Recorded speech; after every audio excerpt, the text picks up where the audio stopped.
We probably don't even do no hay. Good. 9:30. 45 minutes. Manny, cook that shit up.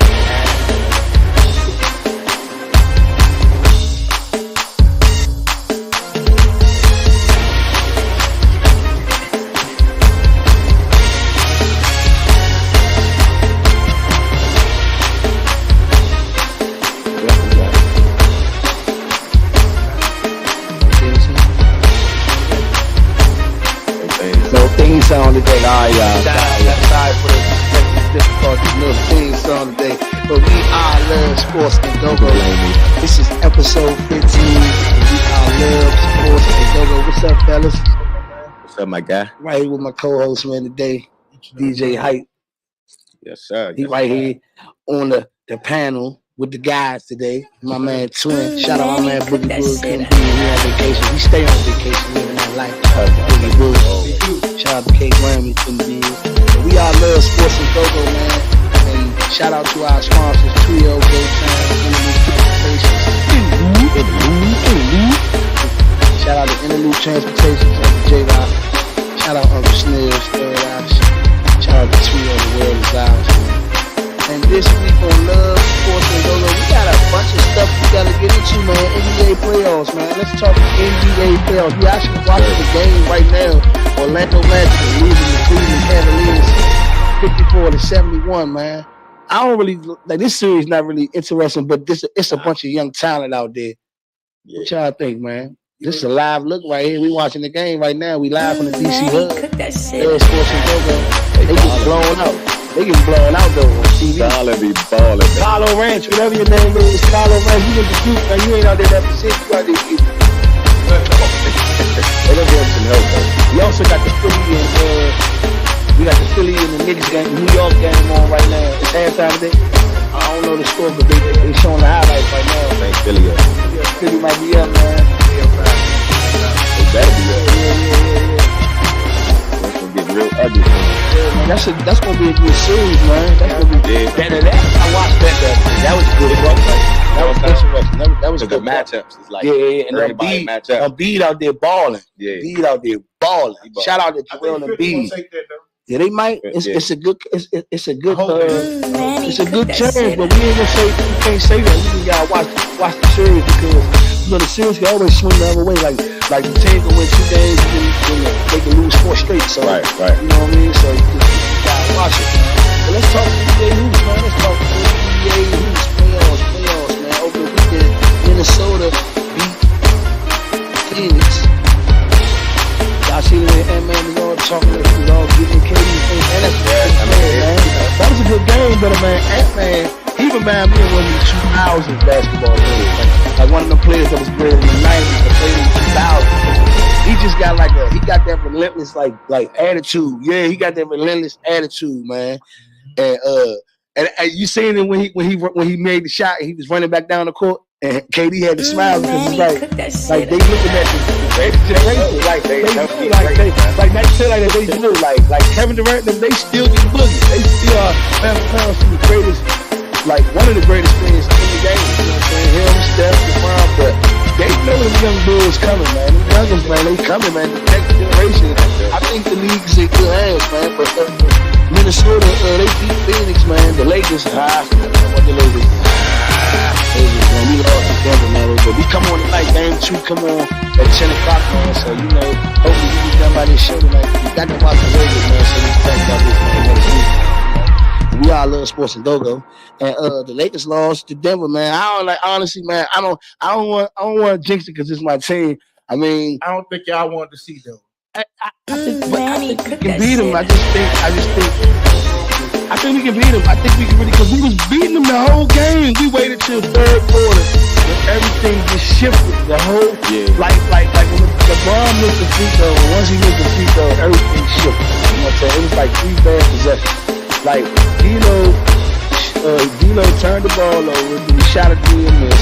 When LeBron took the ball, took it to the wrapped out, made the basket, missed the free throw, and from downhill after he missed that free throw, went from downhill. So I don't know, man, if they got to make, if they want to play all, they can adjust. You know what I mean? I'm a fan, so to me, I feel like if we come out and punch them in their mouth and just score and like, cause Joker's gonna go for whatever he goes for. But we can't let the other people. We can't let the others. We can't let the We couldn't let the others. We can't let that. Yeah, we can't let the others beat us. Because if the others beat us, then it's a balance. They got a balanced team, so we gotta make the others really work for their buckets. Like Joker, he's gonna get his. You know what I'm saying? In certain cases, Jamal Murray, he's gonna get his. But if we can at least limit the role players to doing what they do outside of the production of Jokic and Jamal Murray doing that, it's a chance to beat them. You know what I'm saying? Because we came out the gate punching them in their mouth. And I really was watching the game thinking like, okay, we got a chance to really beat these niggas, but I don't know. What y'all think, man? I don't know. I don't know what game we was watching the same game, but I feel like we was whooping their ass and then we let them come back. What you think? This is what I'm looking at right now because I got the stats pulled up, right? So we got AD, he had 32. We had Bron, he had 27.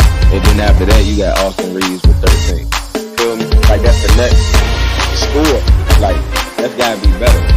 D'Angelo Russell and Austin Reeves, they out there the whole time. You feel me? Like, we need production from our guard. Like, Jamal Murray, he a dog. You know what I'm saying? And like you said, it's like Joker's gonna get his. But we gotta limit. Stop. That's what I said. He gonna get his. You know what I'm saying? To score. Joker gonna get his. I think it's up to D'Angelo Russell, bro.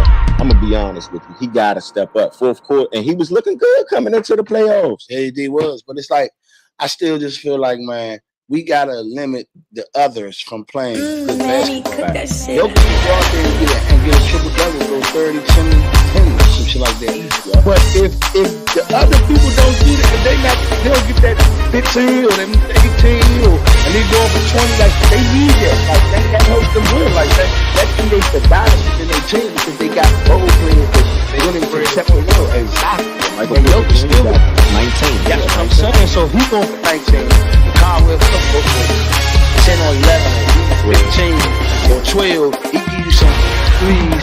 I mean, they got Aaron Gordon, he rebounded. You know what I mean? He even beat himself on the rebound, man. We ain't gonna spend too much time on the Lakers. That's my team, man. We can go on and on. I think, man, we just gotta see what's gonna go on tonight, and I think we got a chance, man. Looking at what I looked at the other day, we got a chance. We definitely have a chance. Yeah, game come on 10 o'clock, man. And other news.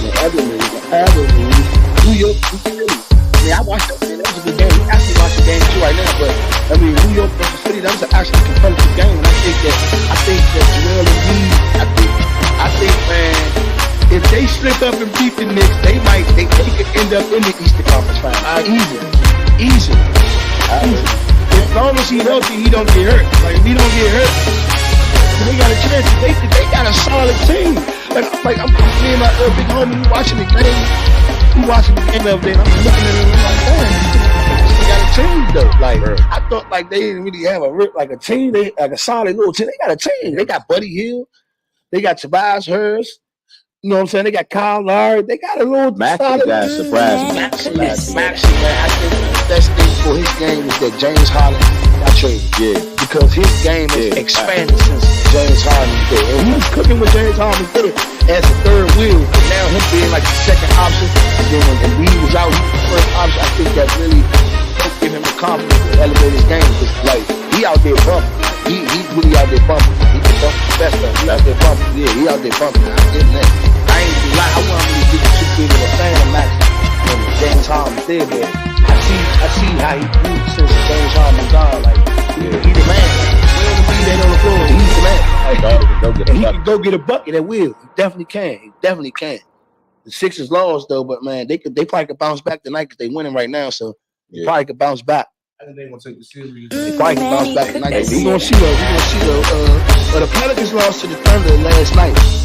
I think that's gonna be a good series full of young talent. I just wish that Zion was able to be healthy. Yeah, enough to play because it would have been even on both sides. The Pelicans still got depth without Zion. That was a good game. Yeah, that was a good game, but they still got depth without Zion. That's what I'm saying. So they can still compete.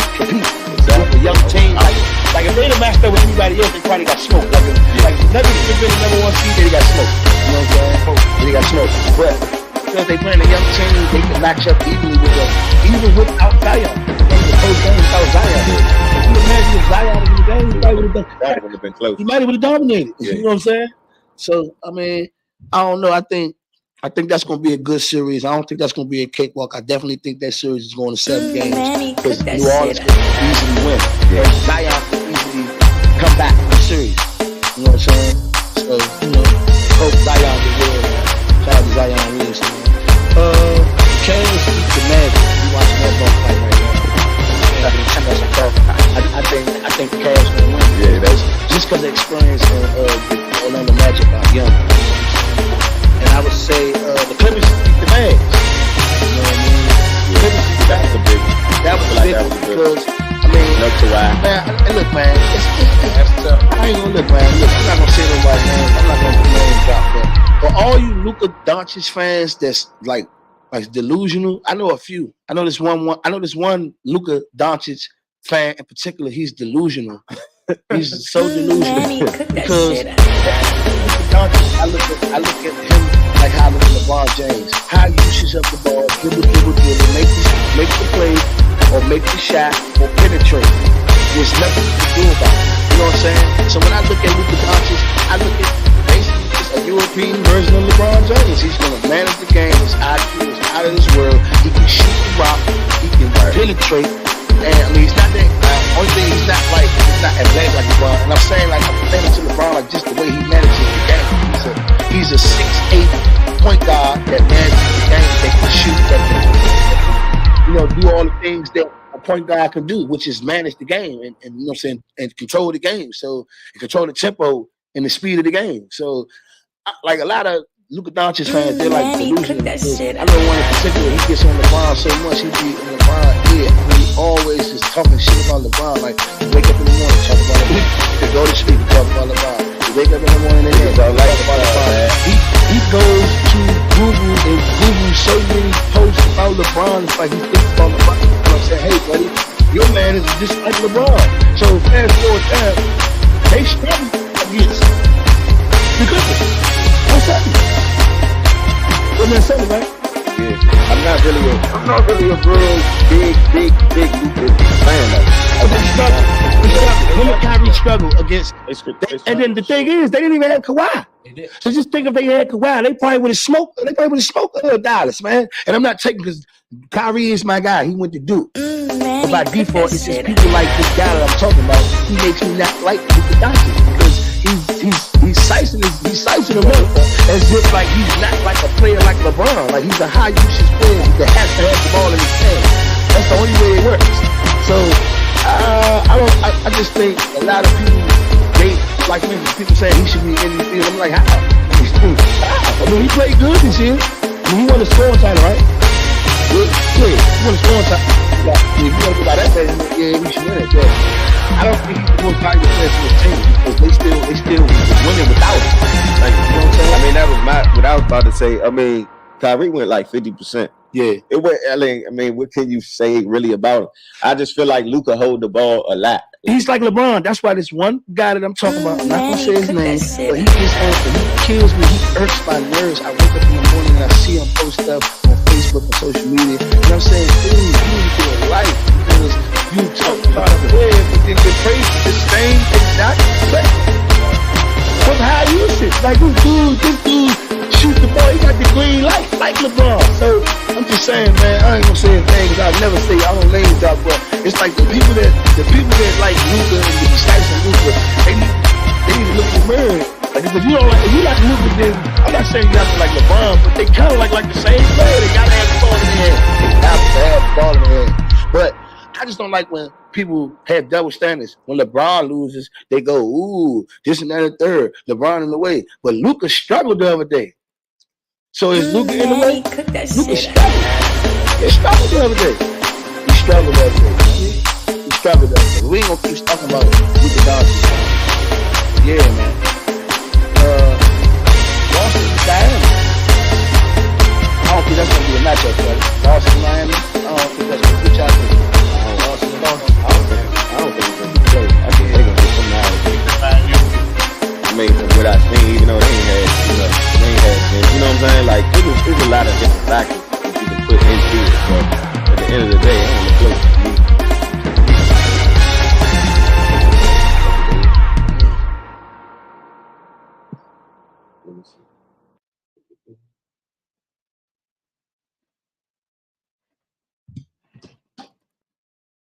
Maybe that's all,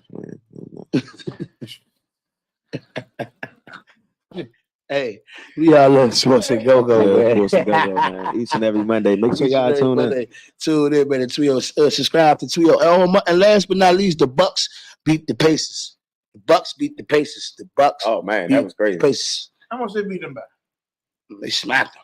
Yeah, about 20 something. Like 20. They smacked them without. I mean, to be honest with you, Dame had 30. I think he had like 30 in the first half, bro. God, then he didn't even score in the second. He just was like, all right, I'm good. Man, they smacked them. God dang. Hey, look, and there's a lot of people that think that, all right, well, yeah. Like I seen somebody say, oh, they're a better team without Giannis.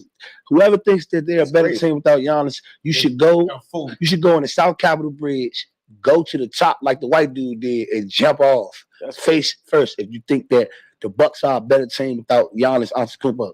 Because, I'm gonna be real. That's why they brought Dame, to be the second star. So if that happens, it's somebody that can hold the fort. Yeah. Right. And that's what he did yesterday. That's the whole point. But anybody that's thinking that they're a better team without Giannis Antetokounmpo, you need to go to the top of South Capitol Bridge and jump off. That's what you need to do. You need to go, for me, you need to go to the top of South Capitol Bridge and jump off head first, right into the Anacostia River while a boat comes.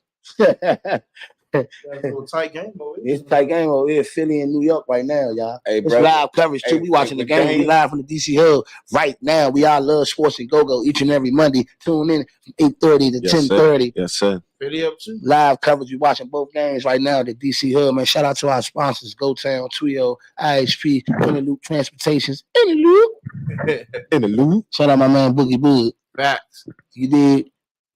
But yeah, though, man, I don't know, man. The playoffs gonna be very interesting to see who's gonna advance and who's not gonna advance. You know what I'm saying? Yeah. I hope my team advances.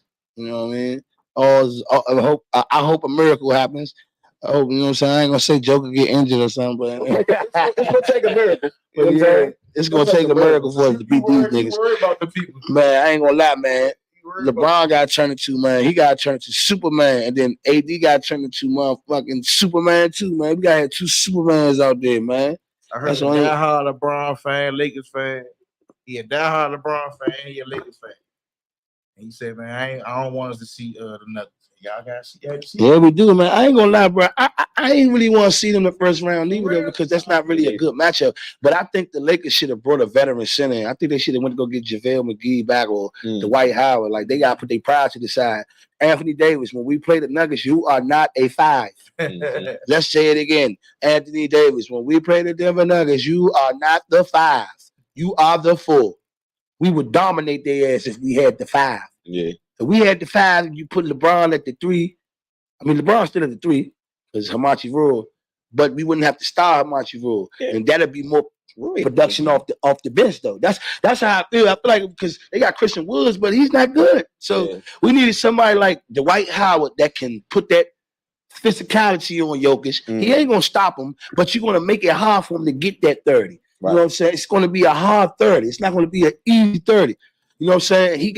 And then I feel like Anthony Davis has to exert so much energy on the defensive side of the ball that when he get the ball, he's passive. He don't want to score. You know what I'm saying? So that's why I feel like with this matchup, they should have had.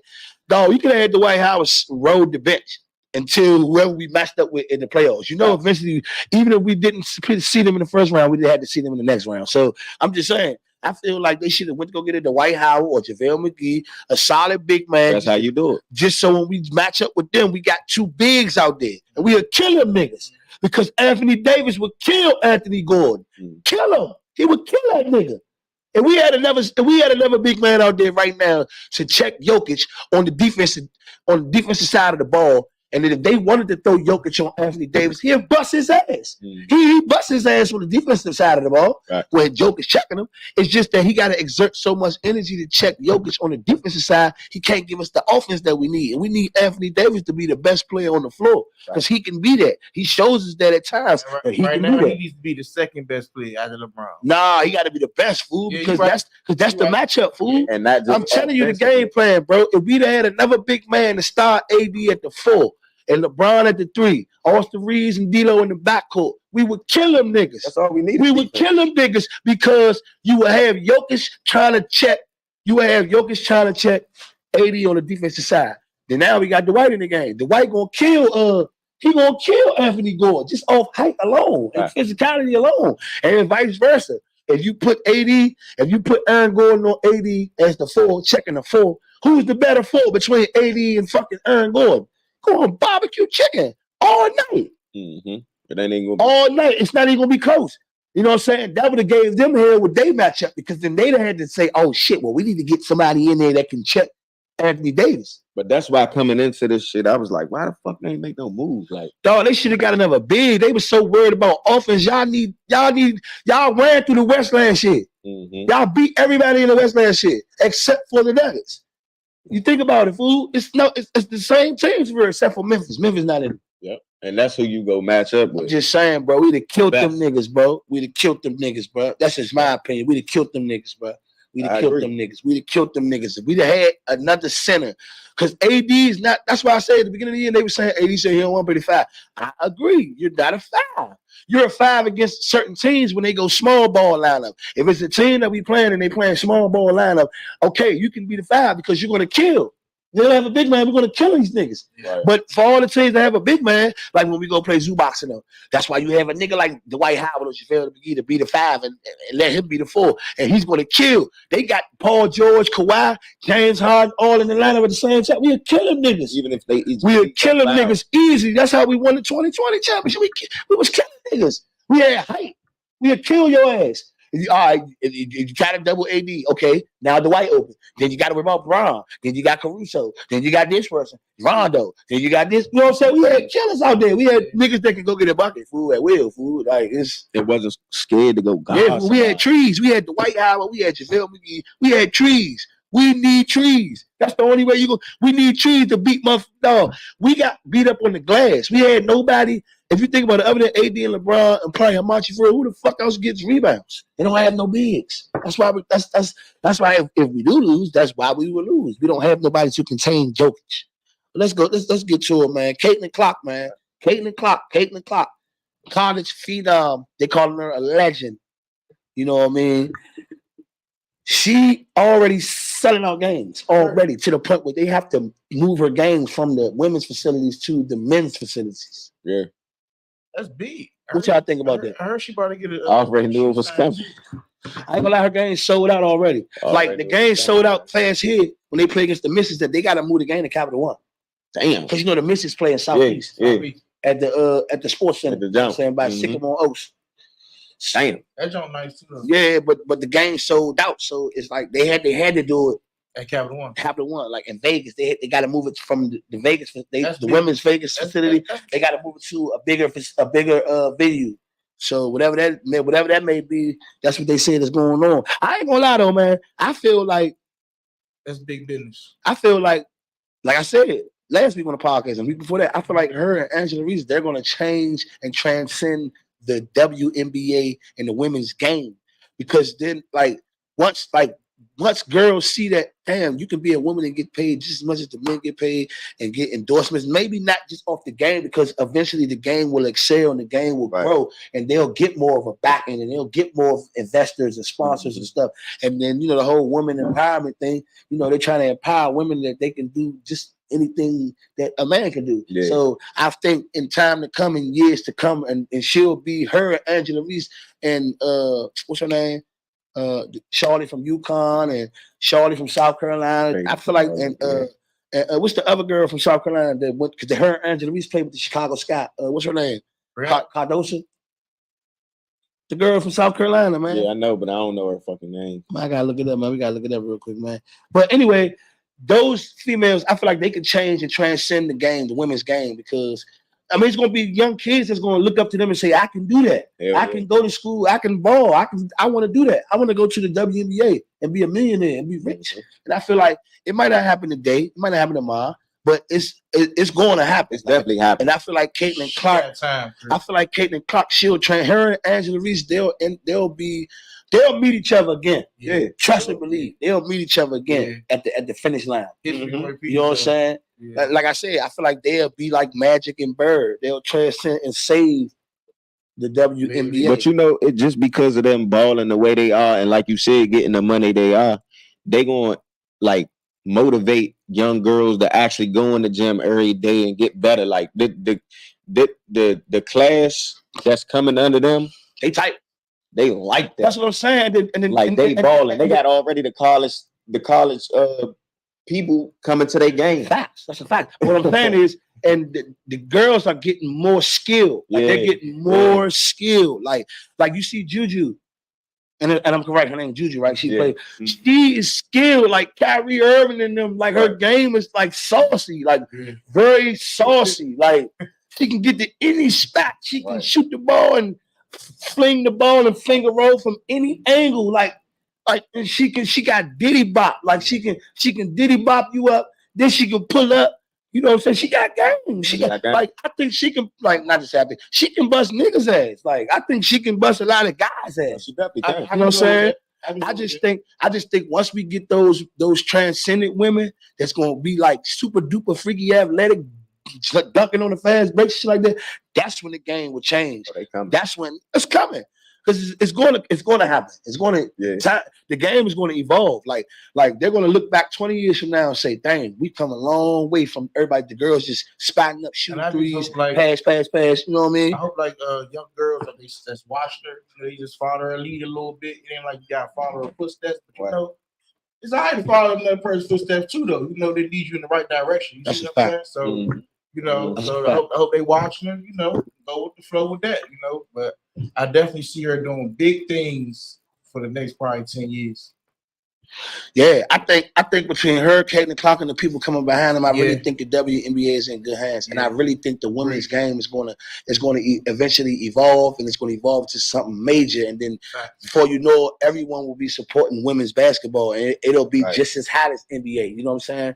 Who goes to say the NBA will be hot forever? Like, you know what I'm saying? And I'm not saying that we all gonna watch the NBA forever, but it's just like I feel like their game will evolve, just like how the NBA started off with 8 teams, and the Celtics kept winning and kept winning and kept winning and kept winning, and the game evolved and evolved and evolved, and the dunks came in. Then the ABA merged with the NBA, and then they brought the ABA style, which is more of a street ball style, finesse and flamboyant, and cross you up, go between your legs, finger roll, spin around, dunk on you, alley hoop. You know what I'm saying? Just the finesse of the street ball game. They brought that ABA style to the NBA, and then it revolutionized the game. And then you got Madden and Kareem with the sky hook, and Wilt Chamberlain. You know what I'm saying? Before he 100 points, and then came what? Magic Johnson and Bird, and then after Magic and Bird, it was Jordan. You know what I'm saying? Then then after that, Kobe and Tim Duncan and Bron and Steph and KD and so on and so forth. So the game is going to evolve regardless, whether we want it to or whether we like it or not. I feel like the women's game is going to evolve, whether we like it or whether people want to admit that the game, because women's college basketball had more viewership than any basketball so far. I mean, probably not the NBA because the NBA is pros, but it had more viewership than the WNBA. Yeah, it definitely did. That's a fact. And it had more viewership than the men's game in NCAA in college basketball. So I really feel like the women's game is going to evolve. I feel like it's going to be in a good space now that Caitlin Clark is in the league and Angela Reese is in the league, and then there's people that's going to come behind her and going to keep transcending the game. And I think it's just going to be good for women's basketball. I agree. You know what I mean? I definitely think it's going to be good for women's basketball. It'd be something to watch. Man, I'm telling you, especially when we start getting, if we ever get like 10 females in the league that just be dunking on women on fast break, I pay my money to go see that. We going to the game. I pay my money to go see that. I'm not even gonna lie to you. I go pay my money to go see a girl come down and real life punish somebody, like put her on a poster. You know what I'm saying? Not on the fast break and she by herself. I mean, anybody can do that. But I'm talking about come down, bop, bop, bop, diddy bop, get you the cup and just put it on you, like. And everybody like, oh, you feel me? I think that game, it'll get like that sooner or later. Mm-hmm. You know what I'm saying? I think what will help that is if they lower the courts, just like 2 or 3 more feet. For the women. Mm-hmm. But then it'll kind of fuck up the game because then, I think people that is used to shooting on. Yeah, that's what I was about to say. Regulation courts. It'll change their shot. So I don't think that probably wouldn't be. That probably wouldn't be a good idea. But I feel like we are going to get some athletic women. You know what I'm saying? You got women, they taking hormone pills and all that. I'm just saying though, we don't know, man. We never know, man. They definitely coming. They definitely coming. I think in time. Yeah. I definitely think they're coming. Yeah. Do you think LeBron and the Lakers can win game 2 tonight? Yeah. I mean, it all depends, man. How the cards may lay. Y'all gotta come out. I'm putting it on the guards tonight, man. They gotta come out stumping. You can't be lacking. You gotta put the game plan in place coming out. I'm putting it on the guards. I feel like if D-Lo can if D-Lo can give me 17 or more, we gonna win. But it's not just him, but I just feel like AD, he gonna get his. Bron, he know how to get his too. You know what I'm saying? Even if he having a bad game, we need one of these dudes to step up, bro. Austin Reeves or D-Lo, but I'm gonna put it on D-Lo. You know what I'm saying? That's just. Man, I think it's gonna be a collective effort. I think we gotta minimize the role players' points. Too, man. Rui, listen, we gotta minimize the role players' points. Joker's gonna be Jokic. Minimize the role player points and everybody contribute, whether it's on the defensive side of the ball, going for loose balls, diving for loose balls, going for offensive rebounds, going for defensive rebounds, just actually closing out on the threes. We cannot let the others beat us. That's the key to the game. You cannot let the others beat you. Jokic and Murray are going to get what they're going to get. They're stars. They're all stars. They're going to get what they're going to get. They're nice. But you cannot let the others. You got to minimize the others' points, minimize the others' offensive rebounds, defensive rebounds. You got to close out when they get them wide open threes. You got to close out the screen and rolls. You got to roll to the next man. Like they got to really have that mentality that we're not going to let them beat us as a whole team because they beat people by committee. Yes, Jokic is going to get triple-double or double-double. He ain't have a triple-double. Like he had a double-double. So that's what I'm saying. He's going to still get his. He's going to get his points. He's going to get his touches. He's going to get rebounds. He's going to get assists. But you can limit the others. And then if you limit the others, then that's not enough to beat a good team. That's just him doing that. You know what I'm saying? Jamal Murray struggled in the first half. He came alive in the second half. You know what I'm saying? He's not going to struggle every game in the first half. So you just got to limit the others, man. It's all about the others. And everybody we got to do it by committee. LeBron is going to be LeBron. AD is going to be AD. We need AD to really lock in when it comes to scoring because like he got to carry the offensive load. We won't win if LeBron James is carrying the offensive load against the Nuggets. We're going to lose. I'm telling you. Yeah. That's honest. That's the honest to God truth, bro. Yeah. LeBron's going to be LeBron. He's going to go out there and go for 20s and 30s and shit. But that's not enough to win. Like we need AD to go for 30, 40. We need a 50-point game. Jokers go down and score. You come back down and score on his ass. I'm just saying. Yeah. He that's why I said the importance earlier when I iterated earlier. I'm saying like we needed another big man so he doesn't have to exert himself so much on the offensive side of the ball. I mean the defensive side of the ball. Because he got to check. That's a load. Yeah. That's a load. That's a heavy load. Yeah. That's a heavy load, man. Slim about to probably be a third-time MVP. That's a heavy load, man. That's a lot of work out there, man. That's a lot of work out there. So to be out there and exerting yourself to do that, to try to slow him down, which you can't, and then to get back on offense and you get the ball, he don't even want the ball. He gassed out. Facts. You know what I'm saying? And I seen that though. That's why I said importance of a big man. I don't know who's in the Lakers front office. They want to say LeBron run everything. I don't know who runs the Lakers. I think Rob Pelinka. But Rob Pelinka, if you ever see this podcast, you need to be fired. I'm just saying, you need to be fired because you knew that it's a possibility that if we go to the playoffs, okay, you wanted us to make the playoffs. We made the play-in. We actually had good seeding in the play-in. We won the play-in game. We got our matchup. You should have known that if out of two teams that we got to play to win, it's the Nuggets or the Clippers. Right. They both have big men. We only have one solid big man in AD. That's all we have right now. You should have made the right adjustments at All-Star break to go get a veteran big man. Yeah. Perfect. That's it. You should be fired. Rob Pelinka, you should be fired. Like you said, they were so worried about offense. Man, we need hype. We need somebody to just go out there and get in foul trouble against Jokic. Mm-hmm. That's what I was saying. Give him some foul. You know what I'm saying? But while Jokic's doing this thing, we burning their ass up on the offense because they don't have nobody that can stop AD. That's what I'm saying. It's about style. Like they say, styles make fights, but I feel like in the playoffs, your matchups makes the fight. The better matchup. Who's going to win the matchup when we match up in the trenches? When the shit slow down, the playoffs slow down. Right. The game slow down. I mean, we can go on and on and on, man. We can go on and on and on. But I just feel like Bron can't be the primary scorer. Bron can't be the best player on the floor in year 21, bro. We won't win like that. It looked good for him to say, yeah, I did this and I did that. And I'm a LeBron fan, not a LeBron fool. So I'm going to say this and I'm going to say this again. LeBron James cannot be the best player on the floor if the Lakers intend to beat Denver. I repeat, LeBron Raymond James cannot be the best player on the floor if we intend to beat the Denver Nuggets.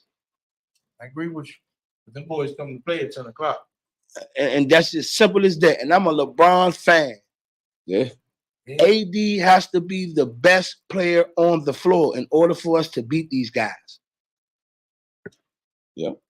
And that's just what it is, bro. You know what I'm saying? That's just what it is, bro. Steph and the Warriors get put out in the play-in.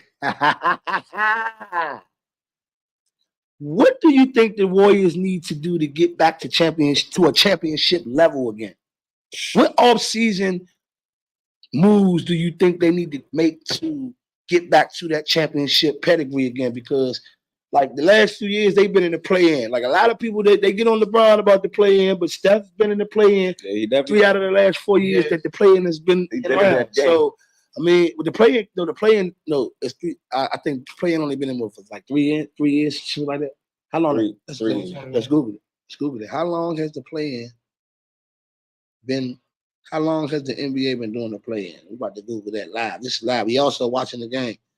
How long has the play-in? Yeah, I don't know about. Oh no, it has been around for. It has been around for the play-in tournament. Has been around for 4 years, ladies and gentlemen. So I was right. So 3 out of the last, I was right. 3 out of the last 4 years, Chef Curry and the Warriors have been in the play-in, except for the year I think they won the championship. I don't think they was in the play-in that year when they won the championship in 2022. I don't believe they was in the play-in. But 3 out of the last 4 years, they have been in the play-in. So what do y'all think the Warriors need to be focused on? Like as far as like I guess like moves they need to make in the offseason to get that championship team around Steph. Because for instance, Steph not going nowhere. Steph not going nowhere. Nowhere. I don't think they can do enough to get them back into playoff like championship contention. They probably can get in the playoffs or the play-in or something like that. But the teams that's in here right now on the West Side is died deep. I ain't gonna hold you. I don't know where he gonna fall in at, but you think they get rid of Draymond this year and Clay? Oh yeah. Clay gone. Sure. Clay gone for sure. I don't know about. I think Clay as a loyal Warrior. I think he's going to test the free agent market, and he's going to get the offers and see. And I think he's going to wait to see what Golden State is going to offer, and then he'll probably make his best decision based upon whatever's in the markets. At the end of the day, I mean, I know he want to be a Warrior forever, but then he also want to get paid. Yeah. But I mean, if the Warriors feel like getting at the same player no more that can give them that level that give them that play that they need to win and compete for championships, then they probably won't give him a big contract. The only way I can see them giving Clay a big contract is just because he's been a Warrior.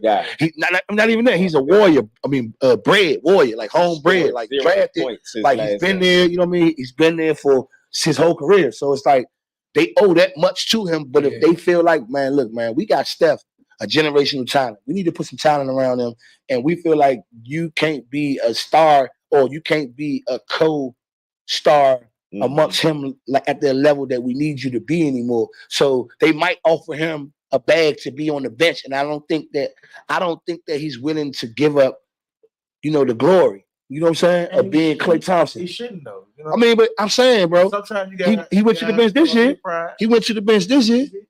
Yeah, but I got a couple teams that he can actually go over there and actually start and contribute. Let me hear your team.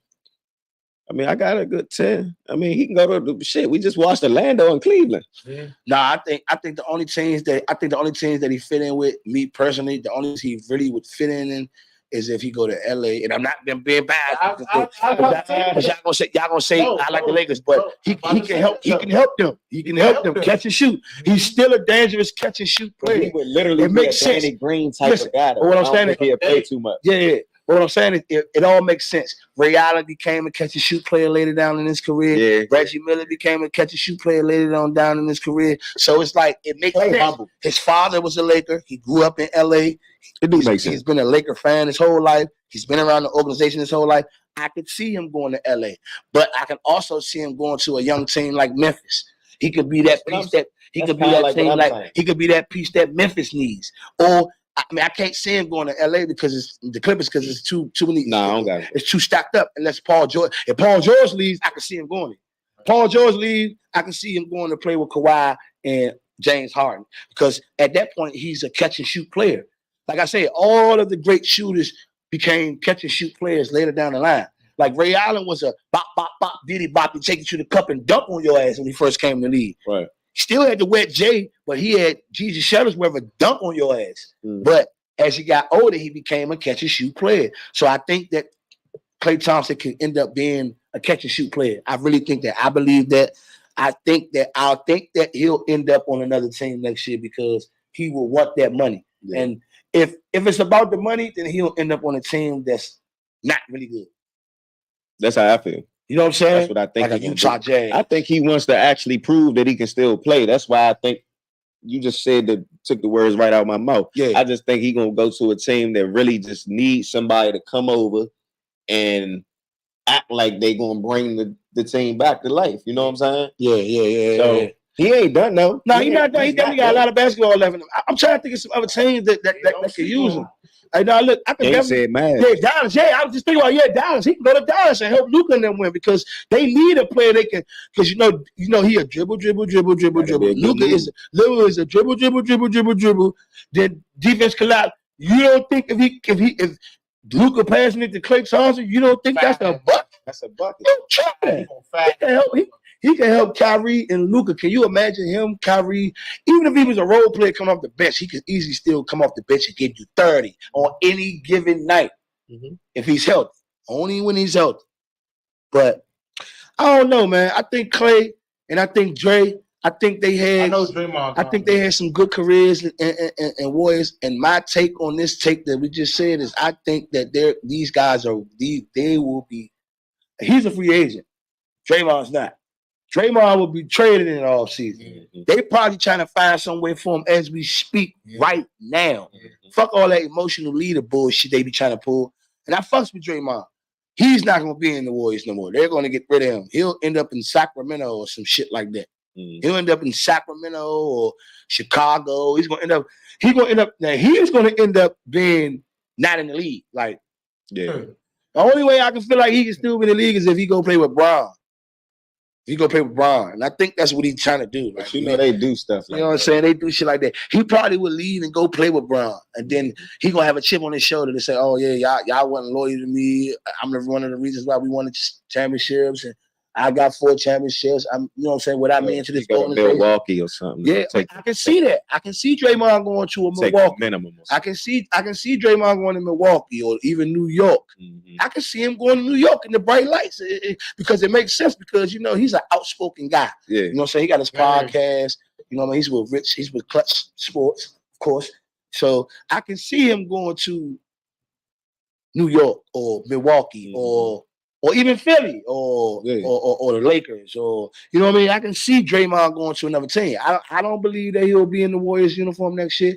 I don't believe that Klay will be in the Warriors uniform next year. But we'll see though. We'll see. We'll see, man. We all love Sports and GoGo. This is episode 15 of Love Sports and GoGo. My co-host Twin, my co-host DJ Hype.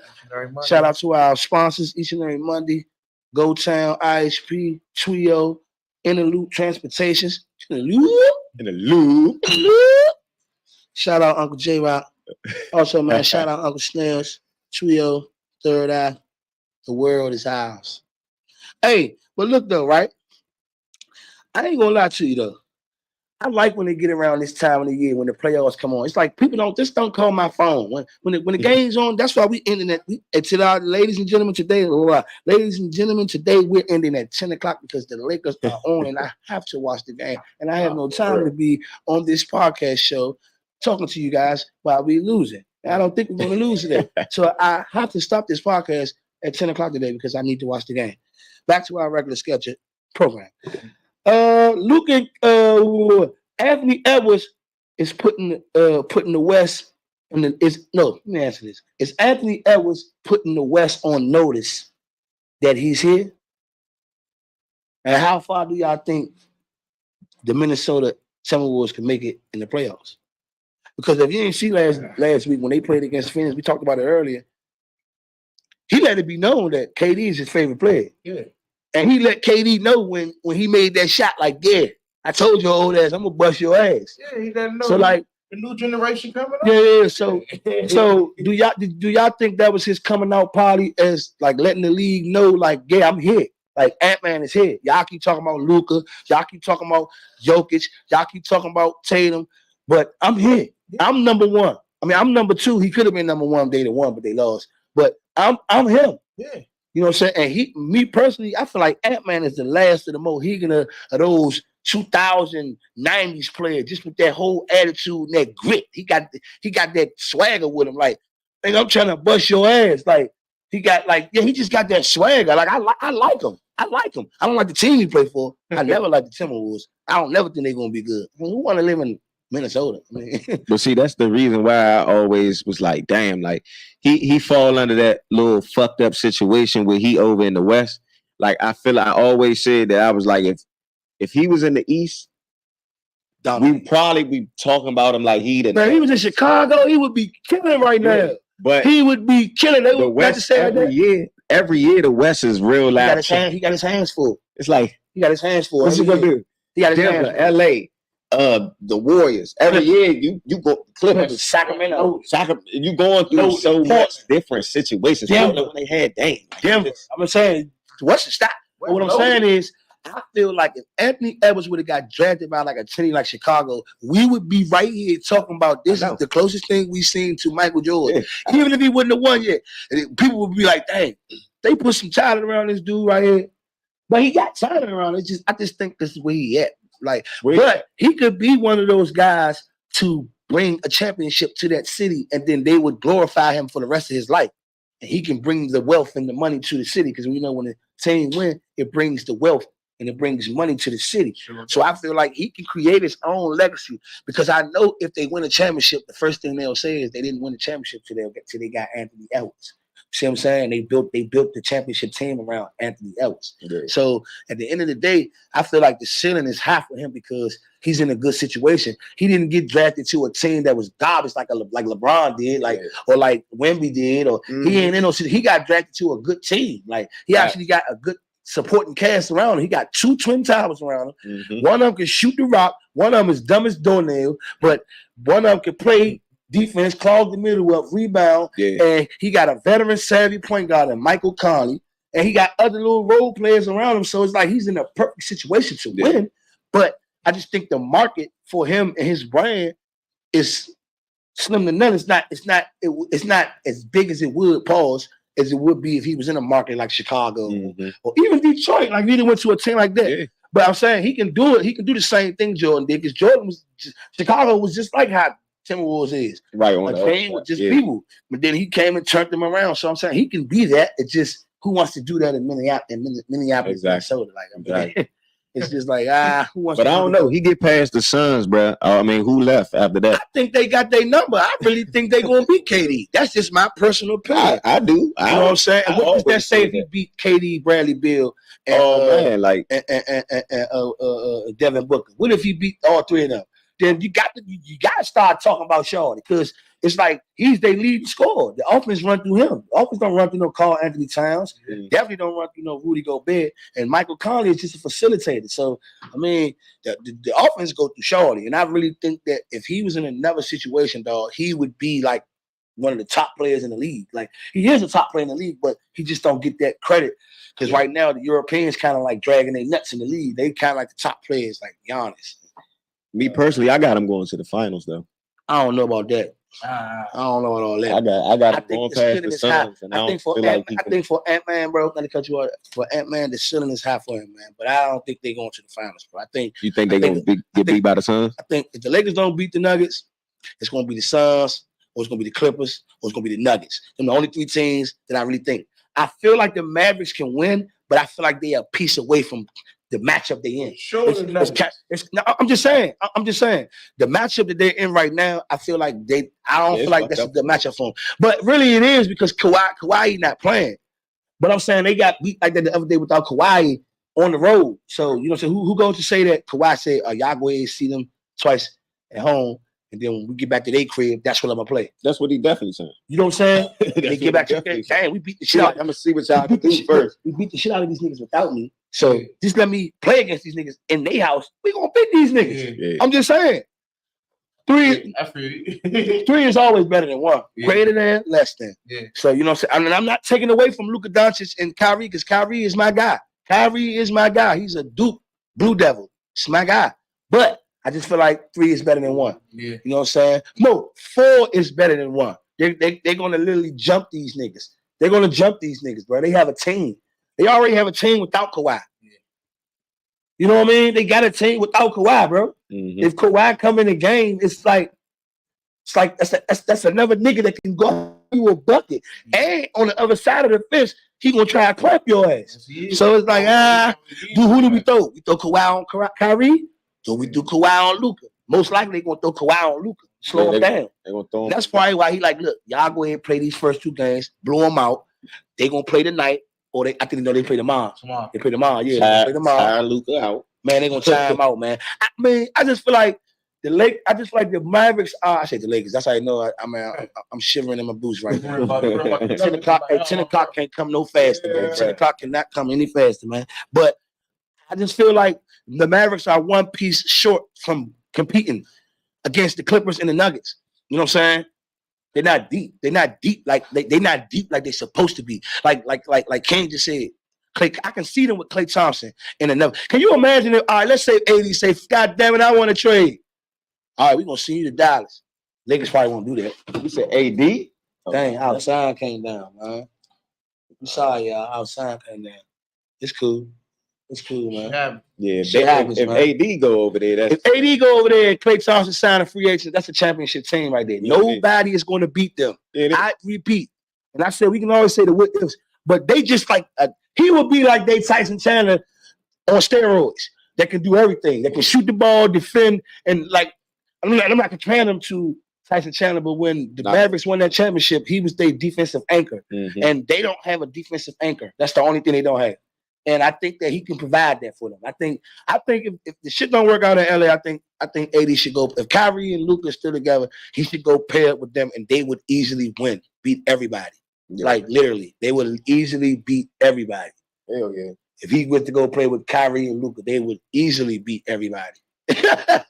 They would easily beat everybody. Like it wouldn't even be close. I'm just thinking about that'd be a crazy. That'd be a crazy pickup. Like that'd be a crazy pickup and you know Mark Cuban, he's a mastermind. He's a mastermind. So you don't think he's thinking of that, man? You don't think like you don't remember the rumblings that we was trying to trade up and we was trying to get Kyrie? You heard people saying they said they did talk to the Lakers about Kyrie, but they was like they wanted Mark Cuban was like, well, I want AD. We give Kyrie, give us AD. AD and Luka? Oh my God, who's stopping them? And I love my blue Blue Devil. I mean, Blue Devil. Ain't nobody stopping them. Ain't nobody stopping them. But I'm just saying, if he was to go play with them, oh my God, ain't nobody stopping them. Oh my God, bro. Yeah. That's a serious thing. Man, let's get into GoGo, man. We've been doing sports this last 20 more minutes. Let's get into a little bit of GoGo, man. How can we make GoGo great again, man? Let's talk about it. How can we make GoGo great again? Because I feel like the people always like y'all as fans, you know what I'm saying? You in the band, you a DJ Hype, you a fan, I'm in the GoGo band, GoGo activist, whatever you want to call it. I personally think that GoGo should actually have meetings in a council. You know what I'm saying? A good man a long time ago started the GoGo Coalition. And the GoGo Coalition was when everybody, you know what I mean, everybody. And who are we to say somebody in GoGo that's not somebody? We are supposed to be an industry. Mm-hmm. So everybody that is somebody that's in GoGo would be there at these meetings. You know what I'm saying? And so people used to meet up and they used to talk about GoGo. You know what I'm saying? Talk about the things we need to do to uplift GoGo. You know what I mean? Events, planning, going out the country, doing different things. So I feel like GoGo to be great, we have to come up with a solution, or not a solution. We have to come up with some type of coalition with the people, because we all don't own nothing. We all don't want to be each other bosses. Right. That's the thing. GoGo, we should all look at it like from the promoters to security to the bands, from the managers, the lead mics, etc. We all should want to be co-owners. And co means when you, like, you're my co-host, do it together. Everything together. Everything is together. So I feel like GoGo should. I feel like GoGo, we should all, even if it's somebody from a band that represents the band, you know what I'm saying, should be a part of this coalition. When we meet up and we talk about events, we talk about the state of GoGo, we talk about the safety issues, we talk about policing, we talk about governing our own music, we talk about videos and the photography and the photo shoots and just everything that makes GoGo bigger than what it could be if we all are on the same page. And I know niggas gonna say, well, everybody, well, we gotta just put our pride to the side and come together for the greater good of the music as in a whole. Because if we don't do it, the shit is gonna die. And I keep telling people it's gonna die within a few years if we don't make the proper steps to keep this shit together. So we have to have a union. The coalition will be like a union. It will be like a panel. It will be like a board. You know, so nobody's bigger than nobody. Everybody is co-owning. Everybody's together. Right? We're all equal. There'll be no hierarchy. No one is bigger than nobody. Like, it's everybody from every band should be it should be a representation from every band, and every band representation have to talk to the group, and they make a decision based upon a group vote or group decision. You know what I'm saying? And then the person that's the representative, they go back to the panel and present or come up with whatever, you know what I'm saying, they feel like, or, you know, or agreements with whatever they had at the panel or the coalition or the meeting. You know what I'm saying? It's not like to try to, like, some people will say, oh, what you trying to say, like a GoGo Illuminati? No, I'm just saying a board of people from every GoGo band, every single GoGo band. It doesn't even matter. It could be every single GoGo band. That might help GoGo get more organized too. Yeah, because that's the one thing GoGo lacks: organization. It's not organized. I say that, so I do think that would help. And I'm talking about for Crank and Bounce Beat. So GoGo overall, GoGo as a whole, because like I honestly think, like, now when we say Bounce Beat, we got to start saying GoGo in the whole, because like we got to keep GoGo as a whole going for the next 100 years, like. And I feel like if we don't do this shit now, and we don't come together now and just say, what are we doing, y'all? Is this an industry or is it not an industry? Because if it's not an industry, then we're going to just be doing shit under the table forever. Yeah. You know what I'm saying? I'm talking W9s and W2s and tax ID numbers and the real money, the real business, the real streaming money, the real shows, the concert events. I'm talking the whole 9 yards. I'm not just talking the regular shows that we play every week, because for those of y'all that don't know, some of our followers or viewers or listeners or whoever go view this video on YouTube, follow us and subscribe to our Trio TV channel. GoGo has always been under the table money. Now, GoGo has been deemed DC's official music, and now we have all the government funding and the government grants, and we have like real business going on with certain like events that we play at, and certain like government agencies and stuff like that, and different little organizations, they come up with money to pay the bands, you know what I'm saying, through the checks and through their businesses. So that's like real business, because when we do those type of shows, they have to write us a check. Right. You know what I'm saying? And anybody know about checks? You gotta have, if it's over a certain amount of money, they're gonna take taxes out of it. You know what I'm saying? You gotta have a company, you gotta have a, you know what I'm saying? So like, we got our business in order, and I hope most of the other bands do got their business in order. But what I'm saying is, we're not ready to stop giving the under the table money, like, you know what I'm saying? Whereas though we're getting real money, because think about it, like when we do stuff for the government, they writing us checks and shit. It's no cash in hand. We play at the GoGo, it's cash in hand. You get an envelope at the end of the night. So it's like, for those of y'all don't know, GoGo is under the table money. GoGo, they going off. They going off. Yeah, man. Yeah, but for those of y'all who don't know, GoGo is under the table money. meaning that GoGo money, for years and years and years, since the beginning of time, GoGo money has never really been documented. And I could be lying about everyone's money, but to my knowledge, GoGo has always been under the table money. So the thing is, I feel like in order for GoGo to become a real industry and like a real successful industry, we have to stop taking the under the table money, cash in hand. And it's hard for the black man to not want to take cash in hand because the times that we live in, the dollar, you know what I'm saying? But I feel like in order for us to really make our industry a legitimate industry and a legitimate business that creates revenue on paper, meaning that's documented, right? I feel like we gotta stop taking cash. We got to stop taking the money at the door. We got to start selling tickets, Eventbrite. We got to start. We got to start doing. Because even like now, you can cash out the people at the door. Like, you know what I'm saying? Yeah. Apple Pay. So it's just like a matter of us not doing that no more and turning our events into turning our GoGo shows into events. And then eventually stop playing every week so that you can create that revenue to where as though you don't have to play every week at the same venue. Instead of say you play twice a month instead of playing every week, 4 times a month. So you would, if a real hustler or anybody that's an investor that has that investment mind, they would take the money and invest into an out of town show or invest into a venue or invest into something that's going to market the band. So I feel like GoGo needs to just step outside the box and become more legitimate. And we got to really become business people, and get our stuff in order so that GoGo can reach that next level so that the industry can grow. Because if we don't do that, then it'll just be under the table. It'll be underground forever. But if we get everybody on that page where you saying that, if we can get everybody on that same page, some people stuck in their fucking ways. Yeah. So you don't know who probably don't want to get away from that. Getting money at the door, and they feel like they missing something if they don't get that money at the door. You see what I'm saying? But GoGo can grow to get there. I feel there'll be an organization. It'll give us an organization. But like Chris, John. Like you said, brother, it's funny you say it like that because now that you say it like that, it makes sense. It's like the world look at us as a under the table as genre. You feel me? Yeah. It's not documented that we bringing in thousands of dollars. Man, and look, so if they seen that, they'd be like, damn. Yeah. Let's get them out LA real quick. And just look at it like this.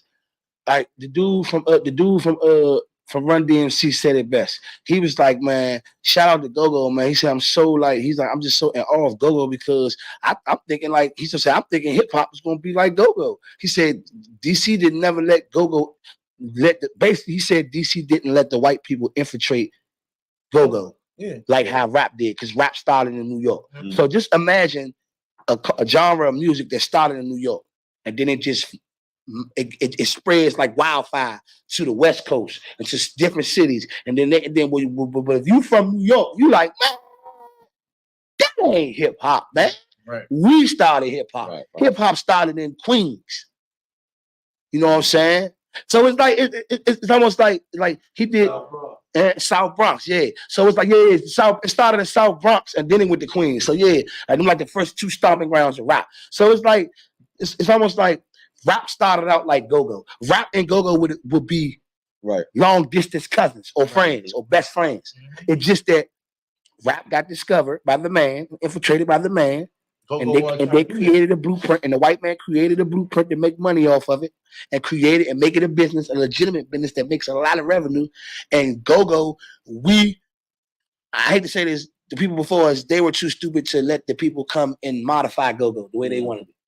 You know what I'm saying? And I know people gonna say, man, what the fuck is Lil Chris talking about? I mean, I'm calling spade a spade. Y'all was scared to let the white man come and penetrate and infiltrate GoGo. Because they probably because a lot of people told me, like, I ain't gonna say who, but a few people told me that a lot of the people, the A&Rs and shit like that, they would say GoGo is cool, but y'all just be grooving all night. Y'all don't have no metaphors, y'all don't have no bars, y'all don't have pre-hooks, y'all don't have choruses, y'all don't have melodies, y'all just grooving all night.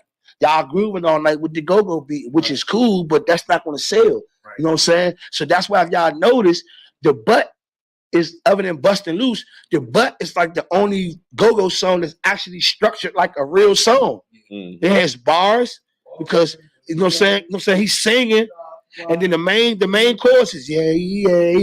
The song is called The Butt. Doing about it had a melody to it. It had a hook. It had a verse. You know what I'm saying? Then it had the go-go shit at the end. Right. You know what I'm saying? To make it authentic. Right. You know what I'm saying? So that's why I say EU, they got one of the most classical, timeless hits. You know what I'm saying? Sardines and Pokemon, Junkyard too. I can't forget about Junkyard. Right. Junkyard and Sardines, they created a song that was like, it was formatted like a real song. It wasn't like your traditional go-go song that just call and response or a chant or, you know what I'm saying? Or melody that somebody's singing. You know what I'm saying? A little groove. Yeah.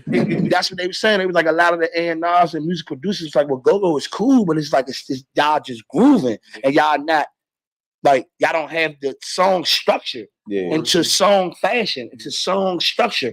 So where as though it's structured where as though this is the hook, this is the chorus, this is the pre-hook, this is the verse, this is the pre-hook, this is the hook, blah, blah, blah, and so on and so forth. So, I mean, I feel like if go-go gets more organized and we get more music and we get more musical structure with go-go. Yeah. But it's hard to do that to go-go's defense. It's hard to do that when you play every week.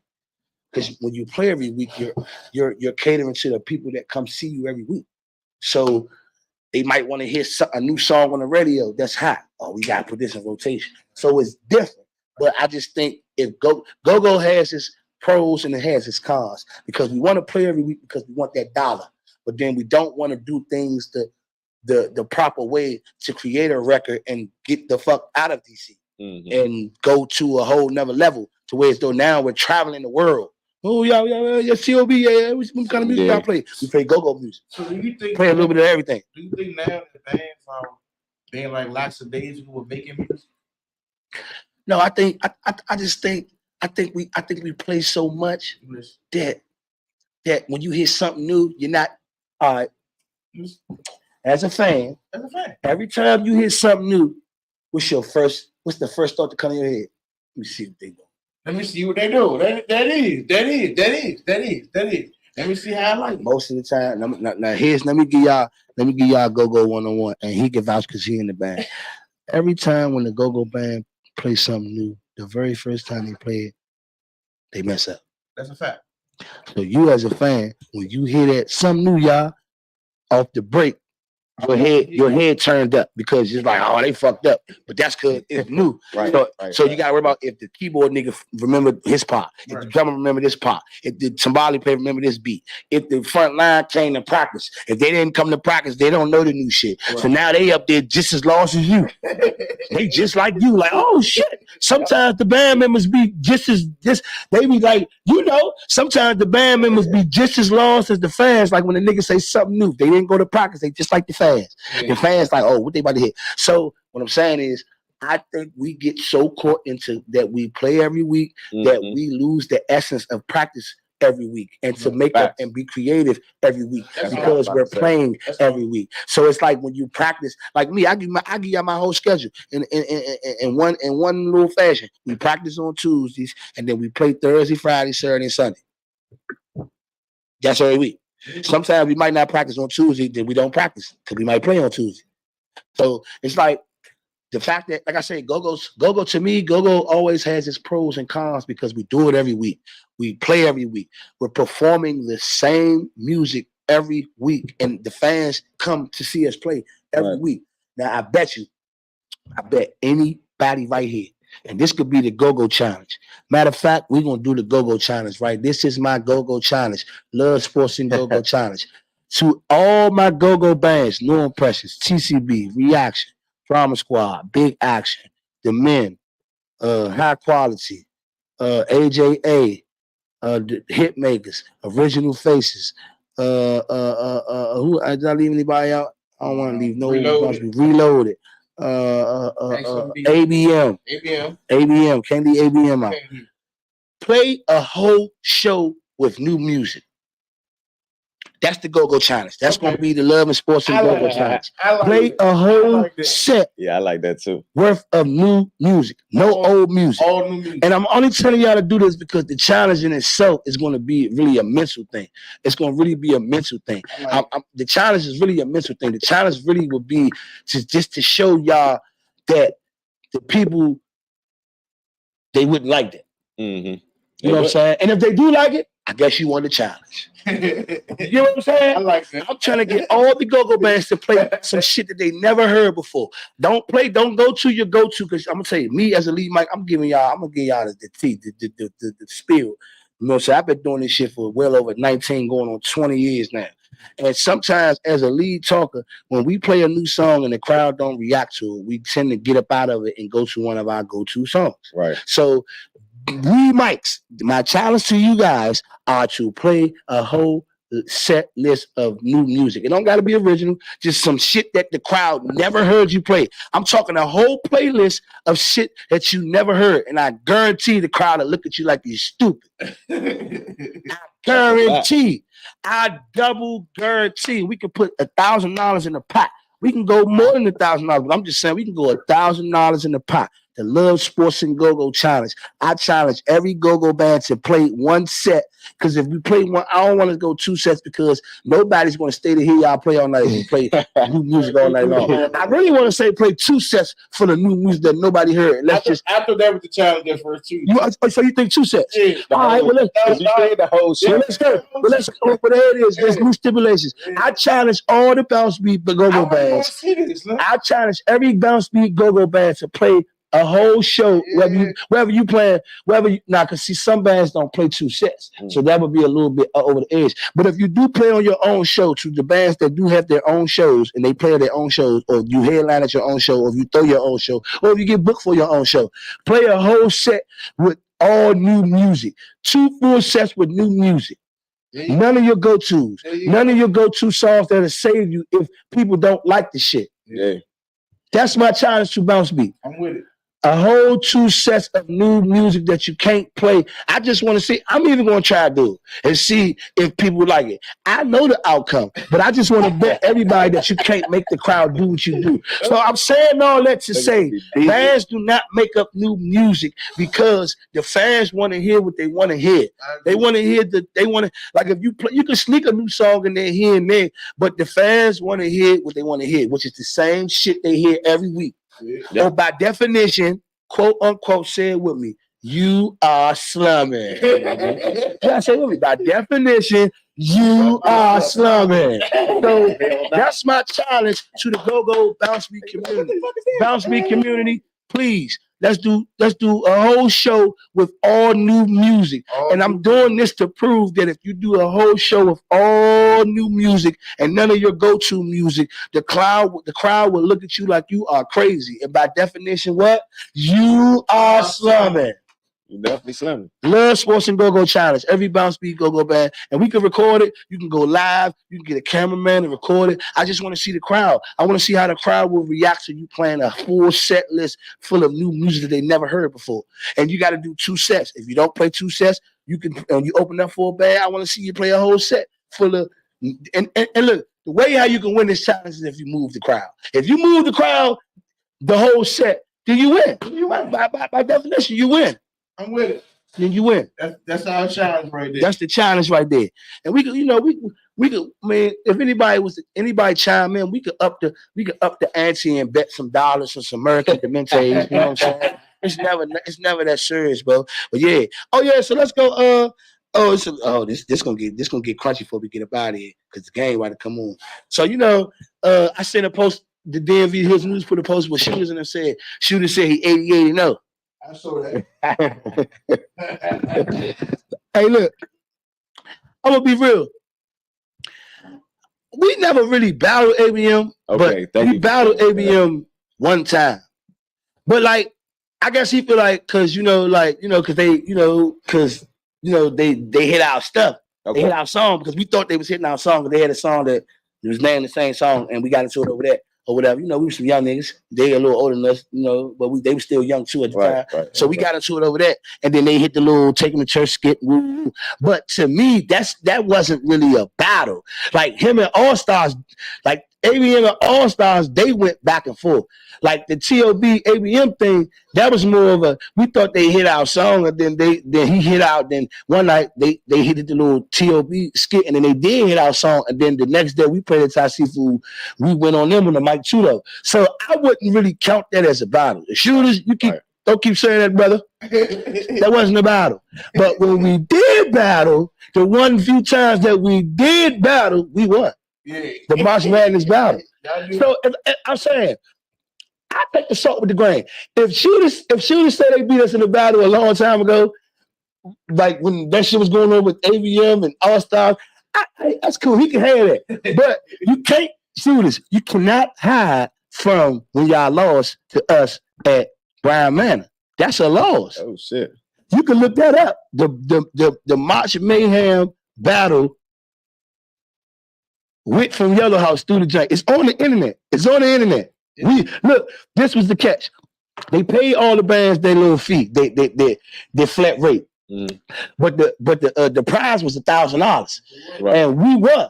Not only did we get paid and we played, we won the battle. So I'm saying, does that count as a loss? I'm saying. I mean, shit. I'm just saying, does that count as a loss? Hold up, I need some feedback.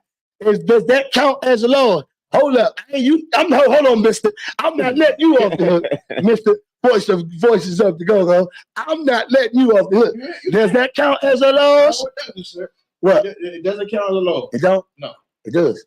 So it's a loss. It's for you. No, I'm talking for them. Oh, yeah. Does that count for a loss? If we won the battle, we won the battle money. Competition. You know what I'm saying? Yeah. We won. XIB was in it. Phase 2 was in it. 3DB was in it. ABM was in it. No Impressions was in it. I'm saying. With the crowd judge? Yeah. That joint was lit, bro. That joint was lit. Like, it was all ages, man. And we all battled. So I'm saying. I was there. Like I said, there again, I'm going to reiterate. We never, until that point, we never ever battled ABM. We had band beef. Now, band beef and battling is two different things. Because we had band beef, like the shit got real serious between ABM and TLB. Like shit was about to go left. It turned into like some gang shit. Like in the street type shit. You know what I'm saying? And it ain't nothing really happened, but shit was about to happen. Right. So, like, I mean, I would say T.O.B. and ABM, we had a band beef, but we never battled. Like, we never, battled until when we all battled at the Brian Manor. We all actually battled at the Brian Manor. March 09. You know what I'm saying? And if I'm lying, I'm flying. You can stop me when I'm lying. You can look up the footage. You can look it up. You can look up everyone's performance. It's actually a DVD. It's actually a DVD that they made. And we won the joint. I mean, I'm saying, does that count? I'm saying, you can look it up on YouTube, but does that count as a loss? I would like to say so, because we all battled. We all wanted their money. You know what I'm saying? We all was battling for their money. Niggas say they want. That was a battle. You know what I'm saying? But until that point, we never really battled them. Actually battled, at the same show. We never battled them. We was band beefing with them at the time when the little band beef was going on, but we didn't battle. They hit our song, and then we went on our own night at Thai Seafood. They played on Friday night, and they hit Take Them to Church, and they hit the little skit. Right. And then the next day we hit our own shit, and then we went on ABM. We said it on them, you know what I'm saying? We talked our shit too. But what I'm saying is that's the hold up. Hey, if I say that on the foot, the whole crowd gonna say that. You hear me? Mm. But I'm just saying that was some go-go band beef shit. That wasn't no battle shit. So I wouldn't say that we battled ABM at that point. We didn't never battle them at that point. We was band beefing. I mean, I guess if you want to say that's battling, I mean, hey, whoop-de-doo. But to me, that wasn't a battle. That was more a band beef going back and forth. You know what I'm saying? We battled No Impressions. Yeah. We battled them at the tunnel. You know what I'm saying? We battled TMA a long time ago at the tunnel type shit. Mm-hmm. So, I mean, I take the salt with the grain, though, but I just wanted to clear the air. It's not we never really even did the little whole battling shit. We never really cared for that. Like when we first came out, they used to put us on the little battling joints, but we was young as shit. We didn't really give a fuck about that shit. Listen, fool, we was glow. When we was the little kids, fool, we was glow. We didn't give a flying fuck about no other bands, bro. Nah, we didn't, fool. We was too much into our own selves at that point. We was little kids, bro. Like at that point, fool, when T.O.B. came out, we was like that shit was like a tsunami wave. Like we was little ass kids, bro. Like we took the game by storm type shit. But yeah, I just had to clear the air on that, though, because I seen that post, and you know what I'm saying. And I ain't no type of nigga. I don't respond on DMV Hoods and news page, but I just had to, put the post. We gotta get shooters on here. We might gotta get shooters on here next week to talk about that. That's my guy. That's still my guy, man. It's always been my guy, man. But hey, look, we gotta get shooters on here, man. Shout out to ABM and the whole shooter, so he can come on here and tell his side of the story, his side of things. We can just chop it up and talk about it. We always been good men and been able to sit down and chop it up. You know what I mean? But yeah. But we about to get up out of here in like 2, 3, maybe 5, 10 more minutes, man.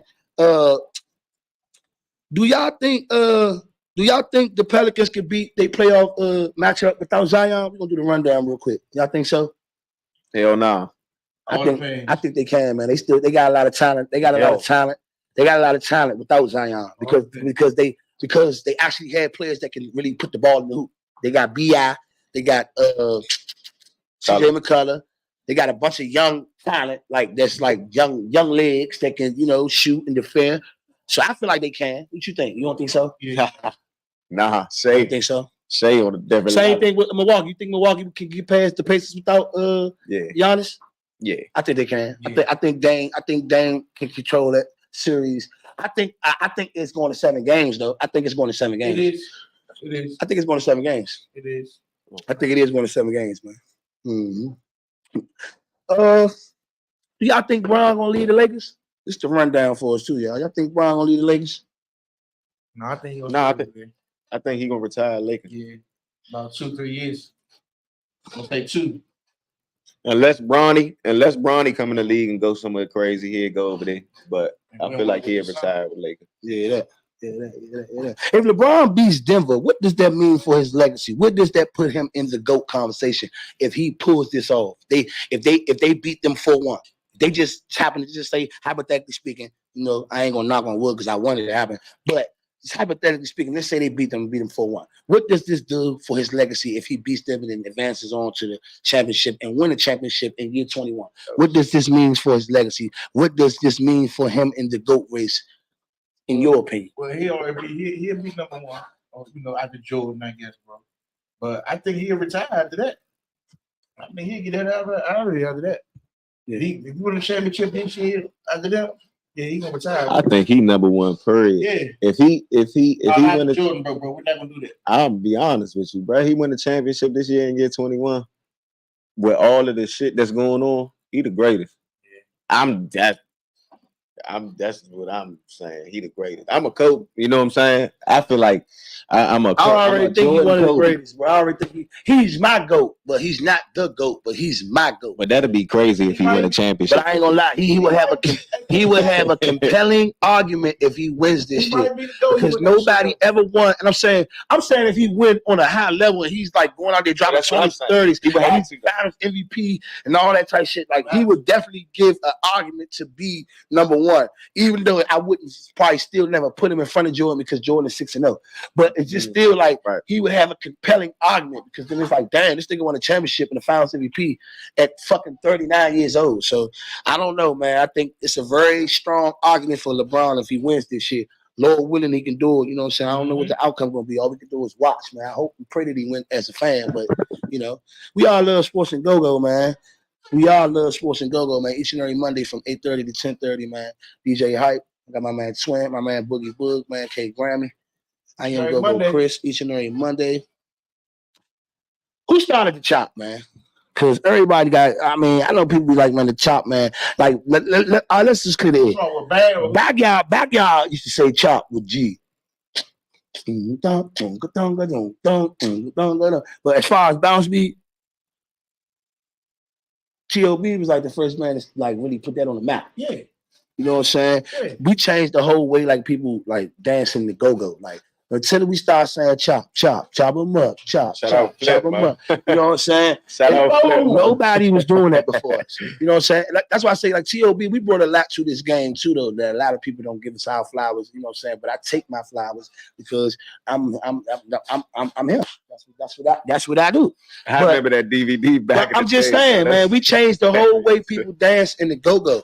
Like, people wasn't dancing like how they was dancing in the go-go until we came up with the chop them up. And for those of y'all who don't know, that's a neighborhood dance from down Central Quarters. Yes, so like my homies from the quarters, they always used to be chopping. Like, man, fool, I came in there last night, fool. I was rocking like shit. I was shopping and everything. I was shopping and everything. That's how niggas. I was shopping and everything. You was at the chopping and everything, man. Yeah, I'm trying to tell you, Slip, we started that, man. Yeah. Now motherfuckers don't give us the credibility for that, but they don't know because they wasn't off the porch, so they don't know where it come from. You know what I'm saying? You know, they'll never know where it come from. Great days. You know what I'm saying? There was good days, man. There was the back in the day. Can you think over the weekend I had a performance down Southwest, just right down the street at Greenleaf, and we had the little youngers and we had a couple of dudes beating their feet. Y'all think Beat Your Feet can make a comeback? Because it's crazy that we got our own music, we got our own dance, but people don't support it, and people think it's some Bama-fied shit to do that now. But it ain't though. Like that's part of our culture. So exactly. I feel like the younger generation, that's the whole point. You want to get the young generation to listen to go-go. Or at least, come see it. You know what I mean? So that's a start. So no, it ain't goofy. I think the young generation can take over that. Start their own Beat Your Feet stuff in school, stuff like that. It can expand, Chris. You know what I mean? For the next generation. So yeah, I like it. I think it's cool for the culture because it still gives DC its own identity. Like you know what I'm saying? Like we beating our feet or they beating their feet to the go-go music. I think it just still it salutes to Black culture. It salutes to DC's chocolate cityness. Like, you know what I'm saying? Like the authentic style of DC in the go-go and chocolate city. So I feel like we gotta keep the go-go Beat Your Feet movement going because Beat Your Feet is a part of go-go in every way. Shout out to Crazy Legs and all the queens and the kings that beat their feet because, you know what I mean, we still need y'all to keep putting on and making them videos, definitely. Making them TikToks, going viral, keeping the culture alive. You know what I'm saying? So yeah, shout out to Crazy Legs and all of the Beat Your Feet people that beat your feet and that keep the Beat Your Feet movement going. Do y'all think TCB get enough credit for starting the bounce beat? Yeah, I feel like everybody gave them their credit. I think the world don't though. I don't. Here's why. I hear a lot of people say nowadays, and there's no knock on the number bands. So whether it's T.O.B., No Impressions, Reaction, etc. I just feel like TCB don't get they due diligence because, I mean, regardless of what everybody says or how anybody feels or how anybody thinks, like TCB created the very music that we play now. No matter how you try to flip it up, no matter how you try to change the name, the crank beat, the swag beat, you know what I'm saying? Whatever you try to switch it up to, it's always going to revert back to being a bounce beat. So I feel like, no, they don't get as much credit because I guess because Polo's not here no more and people, you know what I'm saying? In a sense, we kind of look at TCB like as contemporaries, but in a sense, like I always say, Bo is like Uncle Bo. Like, you know what I'm saying? It's like Uncle Bo. It's like he's like your uncle. Like, Bo is like your uncle. It's not a contemporary. Regardless of what, like you would look at him like, oh, he's the two mic, but he's not a contemporary because he laid down the foundation for what we do today. So that doesn't make sense. So I feel like TCB doesn't get that much credit for starting the bounce beat and continuing to have their band. Because, like I said, if it wasn't for them, we wouldn't be playing what we're playing. We will all still be playing the breakdown. That's a fact. So how many bands right now would still be out right now prospering if we were playing the breakdown? Right now, that's what I'm saying. So once we took that leap of faith and we started playing bounce beat, we cultivated and we adapted and we accepted and we grabbed somebody's sound and made it semi our sound. Yeah. To the point where now we talking about a whole community of people. Bounce beat. So I don't feel like they get enough credit for starting a whole genre within itself. Within a genre.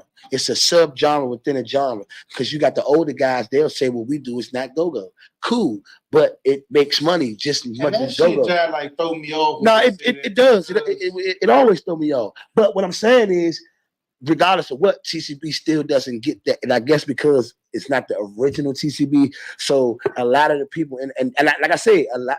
The reason why No Presence or TOB or Reaction, why we kind of look at them as contemporaries, because not to say it like that, and that too, but it get tricky because some of the people in their band come from bands where they were contemporaries. Right. So it's like when you move into a better situation, which like so you moved up into TCB. Now it's people in TCB that was in bands that was contemporaries. Right. So now it's kind of hard for us to look at them as like, oh, that's TCB. You get what I'm saying? So it's like like I say, it's nothing wrong with that because GoGo is still competitive. Mm-hmm. It's always going to have this competitive fire and nature and how we move and how we like. I love the shit out both, but when we get up on the stage, he trying to outcrank me. I'm trying to outcrank him. We still family and we still can go at it. But it's the same thing with TJ, same thing with Shooters, same thing with Rick. So it's like it's always gonna be have that competitive nature. That should make it fun though. So it ain't got nothing to do with no. But what I'm saying for us, I'm saying that's one of the reasons why it's like that because of the new revamped TCB. Yeah. So it's like you're looking at certain people in their band, and it's like, all right, and it's not a knock. That's no knock to the niggas that's in the band.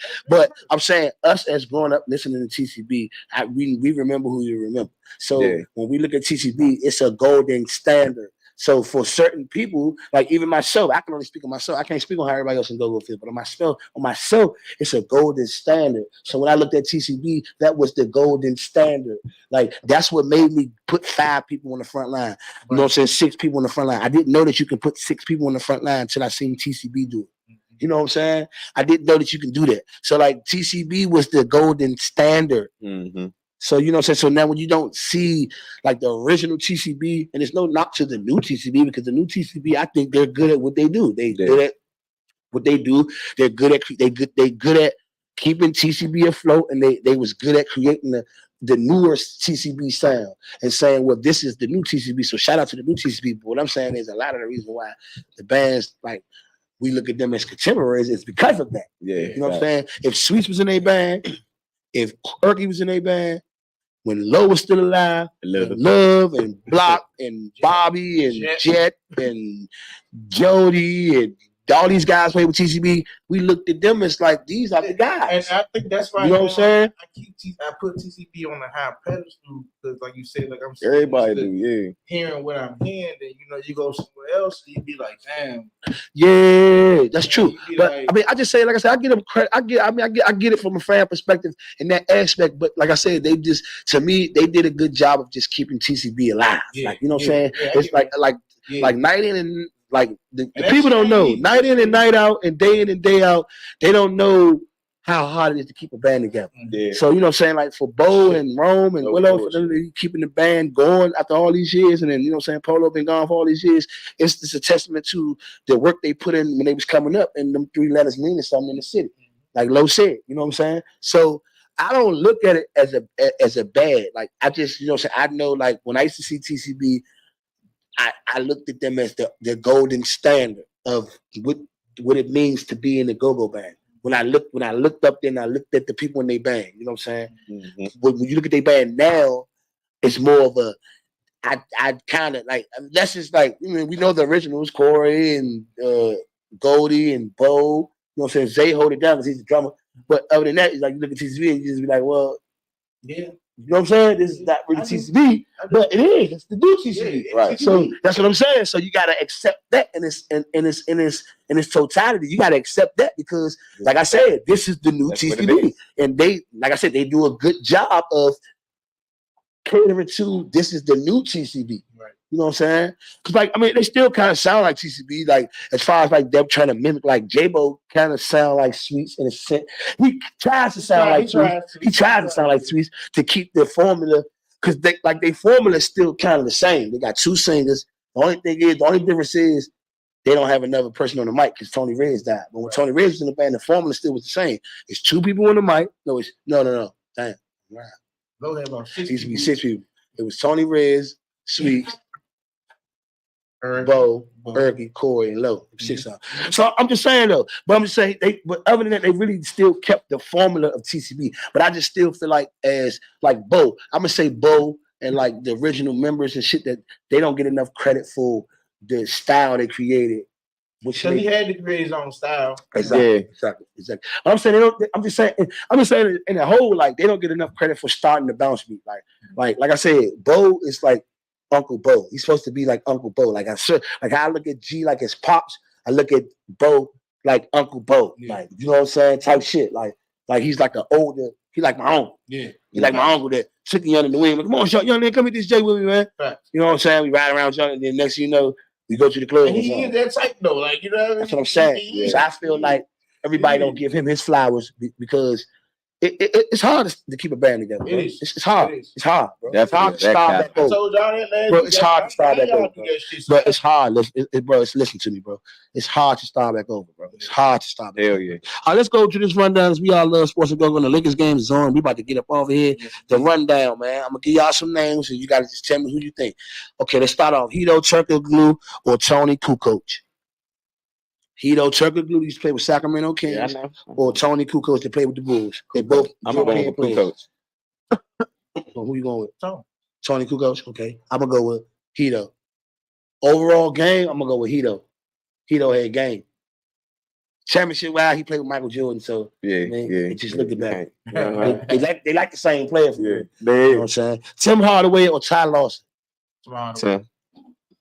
I don't know. That's kind of hard because Tim Hardaway had to kill a crossover, but Ty Lawson is a bucket. Yeah. Flat out. And so I'm going to go Ty Lawson. From the area. I'm going to go Ty Lawson. I ain't from the area.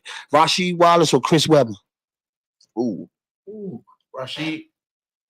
I'm going to have to go Chris. I'm going to go Rasheed. You better know it. I'm going to go Chris Webber is the better player.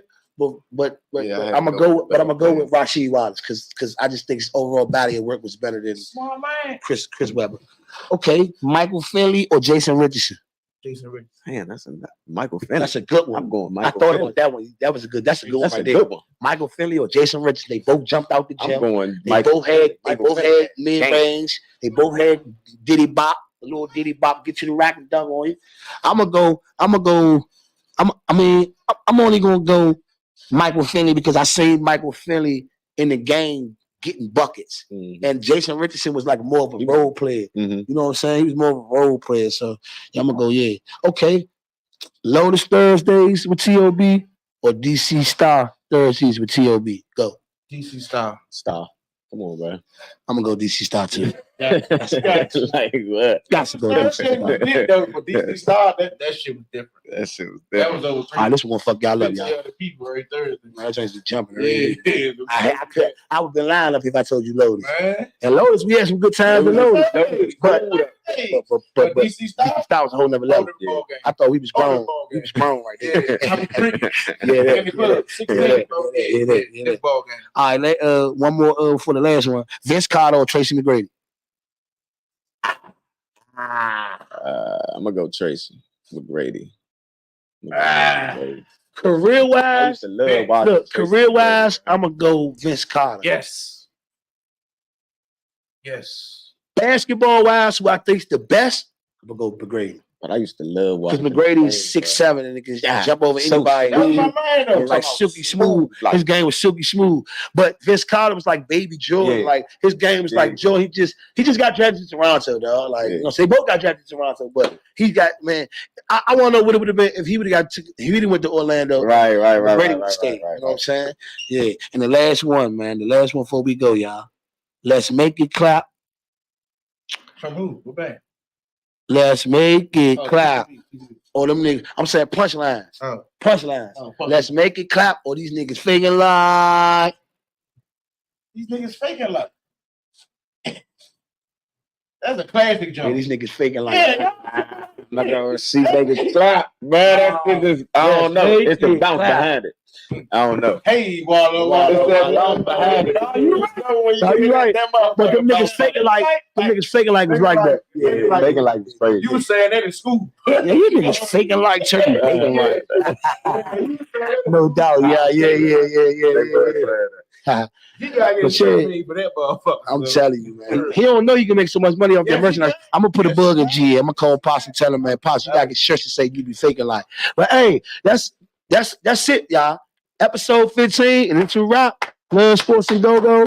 My man Twin. My man DJ Hype on the ones and twos. Also co-hosting today. Shout out my man Boogie Boogie, K Grammy. Shout out to our sponsors, Trio, Go Town, IHP, Interloop Transportations. Interloop. Shout out Uncle J-Rock. Shout out Uncle Snails. Trio, the world is ours, man. We signing on out, man. Love, peace, and